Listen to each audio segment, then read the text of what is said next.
Sur President, il-Malta Industrial Parks qed taħdem fuq public-private partnerships f'diversi żoni industrijali madwar Malta sabiex tkun tista' takkomoda aktar negozji żgħar fi clusters industrijali.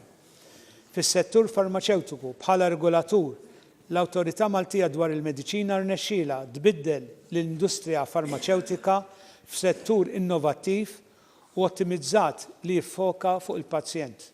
Dan il-proċess ser ikompli jiġġedded matul is-sena li ġejja permezz ta' inizjattivi mirati li jestendu il-mandat regolatorju tal-Awtorità għall-apparat mediċi bilan li nikkonsolidaw il-ħiliet u l-għarfien espert disponibbli fuq livell nazzjonali. L-Awtorità se tkompli tiżviluppa wkoll il-qafas regolatorju għall-użu tal-cannabis għal skopijiet mediċinali biex tiżgura li Malta jkollha ġurisdizzjoni f'dal qasam. L-aċċessibilità tal-mediċina sa tibqa' priorità. Brexit. Fil-waqt li tul din is-sena komplet tissokta il-ħidma tal-Malta UK Business Promotion Task Force matul is-sena d-dieħla, Malta Enterprise mistennija tniedi skemi li toffri għajnuna fuq servizzi ta' business advisory intenzjonat li jgħinu SMEs lokali u l-kummerċ tagħhom jiddependi l-aktar mis-suq fir-Renju Unit. Qed isiru diversi laqgħat sabiex jiġu attirati investiment lejn pajjiżna meta jseħħ il-Brexit.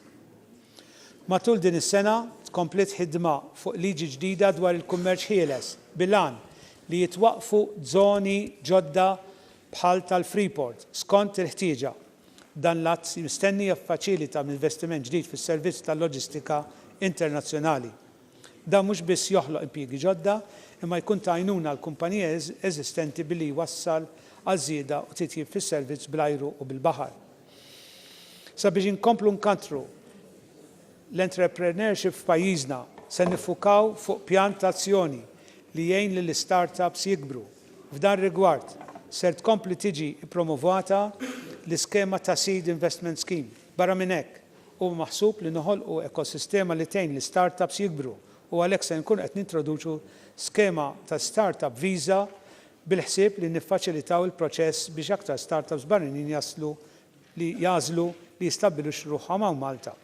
Bil-ħolqien ta' co-working space matul din is-sena se nniedu Accelerator Program bi sħubija ma' entità internazzjonali.